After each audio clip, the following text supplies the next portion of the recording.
Hey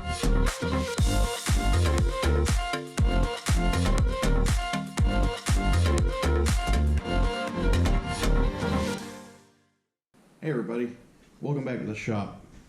Justin, obviously. If you guys have been following this little series that I've started, and I hope you have, you'll know Shop Shenanigans is all about just exploring different things that we work with in the shop, that we do in the shop, or talking about different aspects of running a shop. This week what I want to go over is actually the process called Duracoat. Now technically Duracoat is a product. It's made by Lauer Custom Weaponry. It's a two-part spray coating that is used for firearms. I'm not going to get into the debate about whether or not it's better than Cerakote. The one thing I will tell you is Cerakote is a bit more difficult to work with. It has to be oven cured. There is no choice otherwise. The good thing about Duracoat is that the oven cure is optional. Duracoat will cure to workability within 24 to 48 hours. I like to give it 48 before I try to put anything back together. And it will cure to full hardness in approximately 3 or 4 weeks. If you want to make it cure faster than that, you can use an oven, but you don't have to. So Duracoat's a little bit easier for me to work with in a small shop space where I don't have the option to bake on coatings. What I'm going to do today is I picked up a couple of old Ruger P89s. They're two-tone, but they're the ones that have the ugly green grip frame. So I'm going to spray those with HK Black. Now this video is not going to be about the guns. This video is going to be about the product. So if you want to come over to my bench with me, I'll kind of show you a little bit more about what Duracoat's all about. Alright, so don't mind the gurgling noise in the background. I'm making a pot of coffee, but what you see here on the table in front of you is most of what I use when I'm doing a Duracoat job. Over here I've got my HVLP gun. Now I'll make a quick note about this. You see it says Central Pneumatic on it. Yes, I bought this at Harbor Freight. Would I like to have a nicer one? Yes, I would. I am shopping for one of the Iwata LPH series guns, but they cost $300, $400. Don't let anybody tell you that you have to have one of those, that it's the only acceptable thing. So this is I think like 25, 30 bucks for the HVLP touch-up gun. So you've got airbrush, which is like smallest, most detailed. Then you've got the touch-up, and then you've got your standard HVLP gun, which, you know, would put out way more than you want to put out. So get the touch-up gun. Don't get anything bigger than that. This is just a little oil can that I haven't used for oil that I mix my paints in. This right here is a regulator and water separating system that I put together for this. Up here, this is a pressure regulator. So I've got 175 PSI coming out of my compressor. I don't want to run that through my gun. So I've dialed this down to 40 PSI coming into the inlet. And I think the touch-up gun itself is only using maybe half of that, so I'm running 20 PSI out the nozzle, which is more than enough, and you can adjust this. On top of that, I've got a filter and then a water separator down here, and it is incredibly important that you make sure you can filter all the water out of the lines when you're using Duracoat spray gun. Okay, you don't want any water to be mixed into that because that will ruin your finish. So I've got 2 filters on here for separating water.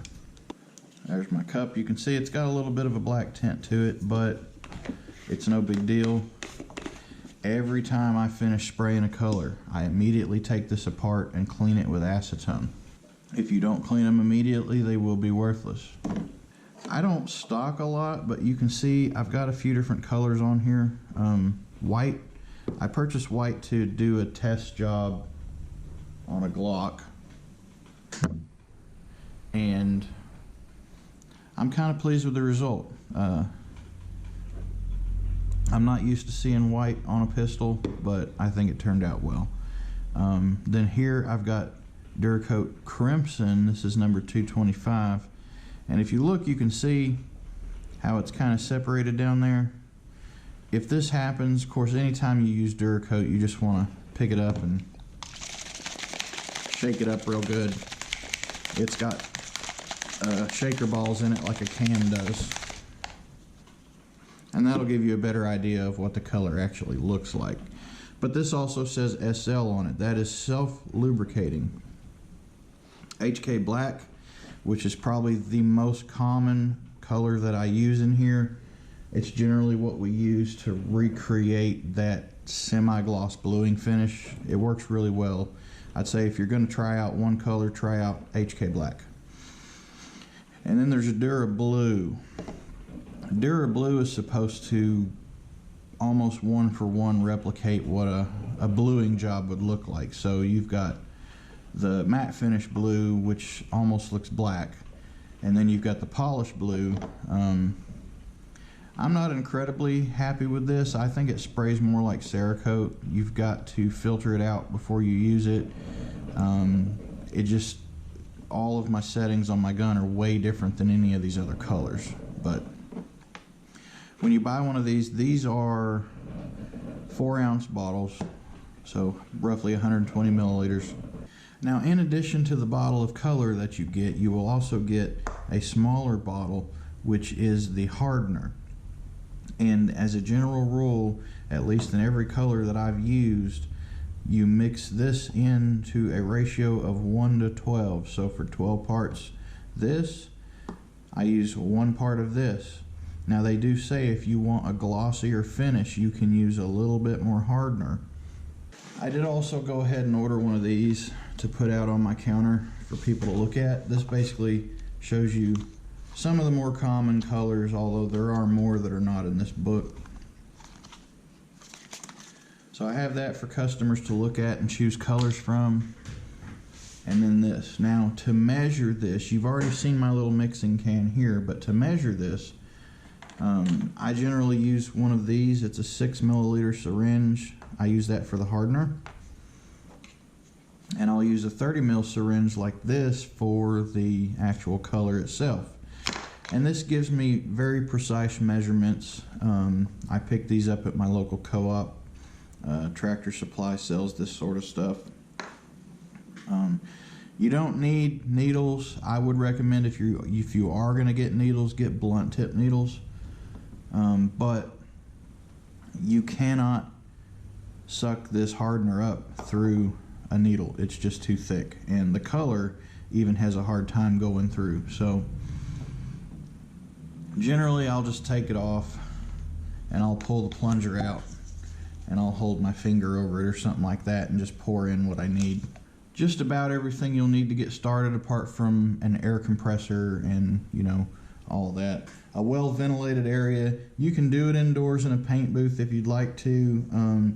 It's raining today. I normally do mine outside, but I'm going to do mine inside today because it is raining, but I will open the door and I'll have a fan going and all that. So, and I'm only painting 2 parts. I'm not painting a whole bunch of guns today. So we're going to use the Duracoat number 5 HK Black to do these, and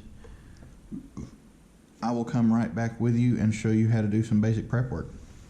Bench prep for Duracoat is actually quite simple. Now, as a general rule, you need to make sure that your parts are very clean before they go into Duracoat. I use acetone baths for that.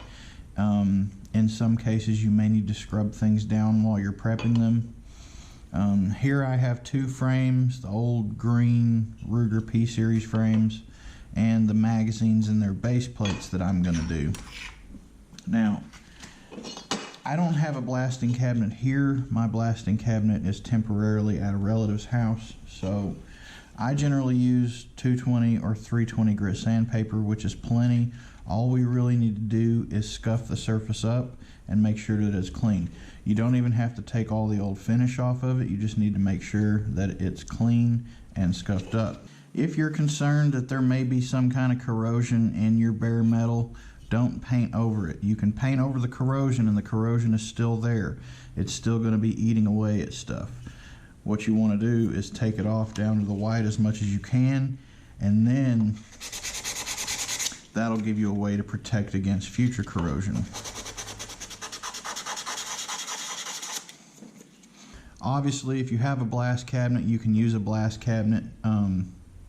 Use like aluminum oxide grit, something like, I think I've got 70 in mine, 70 grit, but I spray it at 60 psi. Ideally, you'd want something like 120 grit aluminum oxide. Do not spray it with glass beads, because glass beads will polish the surface, not scuff it up, and then your coating won't stick to it at all. Okay, so what I'm doing right now is I have an ammo can here that's got some acetone in it, and I'm basically scrubbing these down to make sure that they're nice and clean, that there's no oil on them, etc., etc. Now, if you're using a blast cabinet with aluminum oxide grit or something like that, you may not even have to worry about doing a real good deep scrub on them, but you're still going to want to soak them. And on these, I'm focusing primarily here because they had some of the older style Hogue plastic rubber wraparound grips on them, and the rubber tends to get tacky underneath and stick to the metal. So now, before you even start mixing your paint, you need to make sure that you've got a way to hang them and then somewhere to put them to let them dry. So generally how I go about this, I don't know exactly what Brownells calls it, but it's some kind of iron wire, and I use this for originally suspending stuff in my bluing salts, but I also like to use this to hang Duracoat parts with. So generally what I do is I'll find somewhere that I can run these through, like a pinhole that's going to be on a spot that's not something that you would see when the pistol is in its ready to go configuration. So back here I'm running these through the sear pinhole, and I'll form a little hook on the other side, that way I can hold it, rotate it around while I'm doing my painting, just to make sure that I have access to all sides. And if you want to, while you're painting, you can wear gloves, because from time to time you may need to like reach into the mag well and move it around so that you can get better access to something. Now, small parts like this can get a little bit tricky. These are the basis for the mag wells. Now, I'm not going to go all out and try to spray the inside of all the mag wells, because that's just going to get flaked off eventually anyway from friction. Probably what I'll do with these is just hook it through one of the viewports, just like that. And for these, kind of really up to you what you do with them. You just need to make sure that it's loose enough, and you got to be careful, because on something like this, yeah, if you pitch it too far one way, it could fall off like that. So just be wary of that sort of thing, and come up with a good thing that works best for you. Now, I would just assemble these and paint them fully assembled, but then I would be neglecting a little bit of space right here. So it's up to you how you want to do it, but for customer guns, I want to do the best job that I possibly can. And when I hang these to dry, I'll take the sign down over top of my bench here, and you can see I've got another piece of that wire running behind the sign. That's where I hang my parts to dry. Now, I've got my HVLP almost fully assembled. The only thing that's not on here would be this and the air hose, but they're all going to have similar functions in one way. They may be slightly different, but for this particular one, my nozzles here, nozzle sizes are interchangeable, so you can get different sizes. I'm using, I think it's a 0.8. This back here controls the amount of paint that is coming out of my cup. This is going to dictate how wide or narrow my spray pattern is, and this is going to dictate the amount of airflow that we're actually getting through the gun. So each of these is going to be adjusted as I start spraying, because you'll notice if you've got too much of one thing, you'll start getting little bubbles or whatever, and you don't want that. So for this particular job, from experience, I'm going to use about 30 mils of this, which is going to equate into 2.5 mils of the hardener at a 1:12 ratio. So I'll always start with my paint first, and anytime you're working with this, always shake it up real good. Shake it until you think it's good, and then shake it a little bit more. And keep a rag handy to wipe your hands off with. Like I said, you could wear gloves if you want to, but gloves are going to give you a little bit less, they'll give you a little bit less sensory input on it. So anyway, that's 30 mils of that. Next we're going to mix up 2.5 mils of hardener into it. Now this stuff does have a shelf life depending on how it's stored. Make sure you put your caps back on nice and tight. And don't try to mix this in styrofoam cups. I found that out the hard way.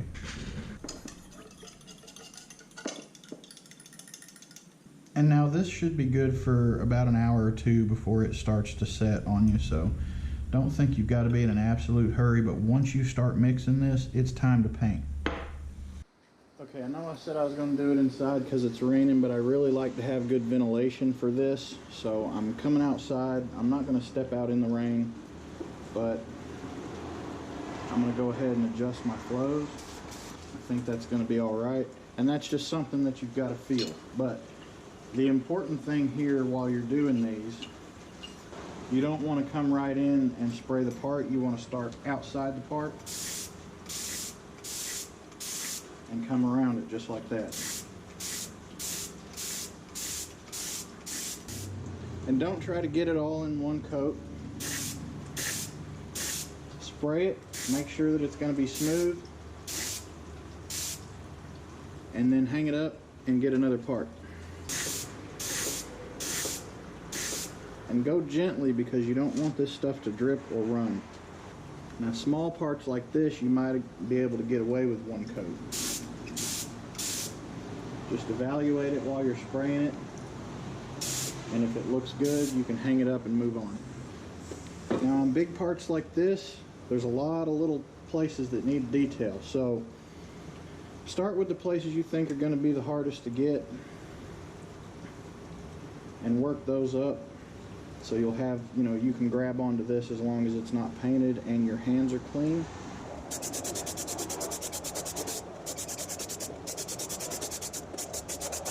Make sure you get all the angles inside the trigger guard.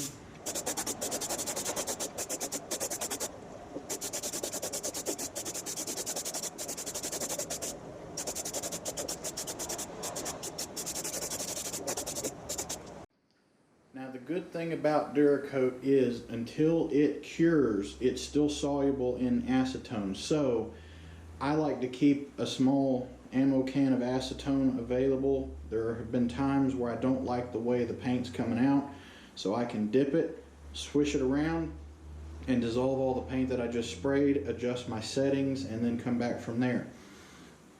After you've sprayed the first coat on all of your stuff, check the reservoir in your cup and see how much you've got left, and then go ahead and start working on your second coat. Now before you start breaking everything down to clean it, before you empty your reservoir, make sure that everything is painted to your satisfaction. Mine was, you can see I have it hanging up here to dry, and it's going to sit that way for 2 or 3 days. I have 2 jars of acetone. You can see this one is labeled clean with the date that I purchased it, and this one is labeled dirty. Now I use my dirty acetone to clean with until this is to the point where it just won't clean anymore, and then I'll replace it. But at like $20-something a gallon, I don't want to waste this stuff if I don't have to, so I use it as long as I can. Now this acetone is a bit murky, grayish black, so That's why I don't want to mix them together, because this will take a color. Now, an optional step that you can do is you can run a little bit of acetone through your gun. I just take mine apart and soak it. So, not perfect, but this cup's been used a lot, so.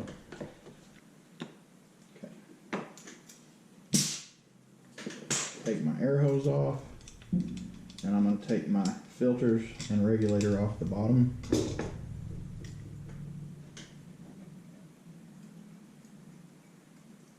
Take my needle out.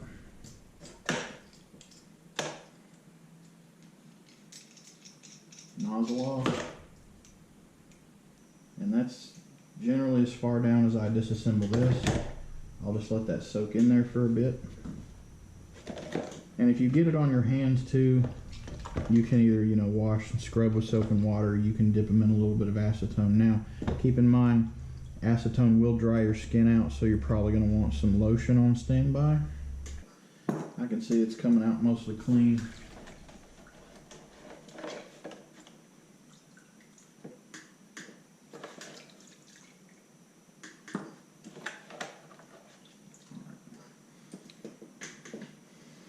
And then you can just pour your acetone back in your jug and reuse it another day. The good thing about acetone, much like brake cleaner, is it will dissolve very quickly and evaporate into the air. So once everything is done, I just set my parts in the ammo can.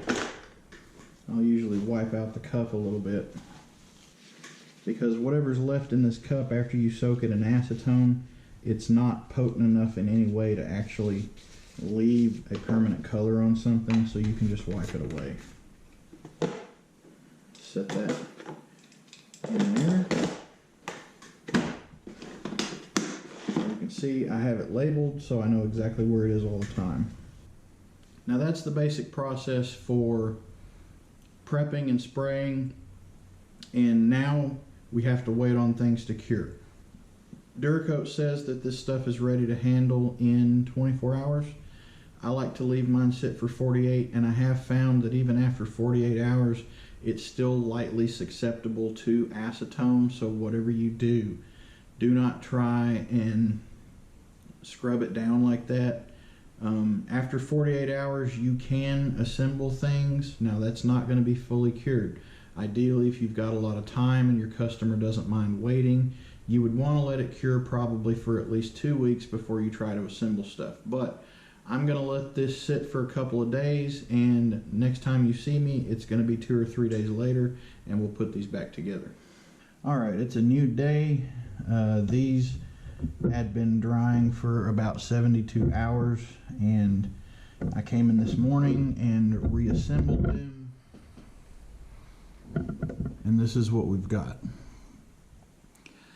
I'm not saying that the green color was bad, but I definitely like this HK black on these a lot better. So that just goes to show you, you know, take your time, do it right, don't get in a hurry, and you'll get beautiful results every single time. So that's the basics of doing Duracoat on a pistol. It's the same way on a rifle or a shotgun or whatever, it just takes a little bit more. Generally, if I'm doing something like a shotgun, I can get away with using 1 ounce, 30 milliliters, and that'll do 3 or 4 jobs per bottle.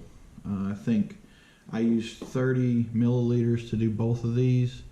So you can do, you know, 6, 7, sometimes even 8 pistols. You can do 3 or 4 long guns, depending on how much you're wanting to cover.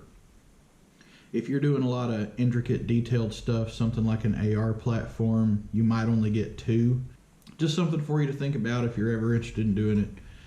Like I said, purchase the best equipment that you can. I'm working with what I could afford at the time. If I get into doing this a lot more, I'm definitely going to look into getting an Iwata spray gun, because I think that's going to give me much better quality. If I'm not mistaken, that's an American-made product, and I'm all about supporting America anytime that I can. Thank you so much for watching, guys. If you have any questions about what we did today, drop those questions down in the comments box below. If you're not already subscribed to the channel, go ahead and click subscribe, like the video, and stay tuned for future content. Until then, thanks for watching. My name is Justin, and I'll see you in the next video.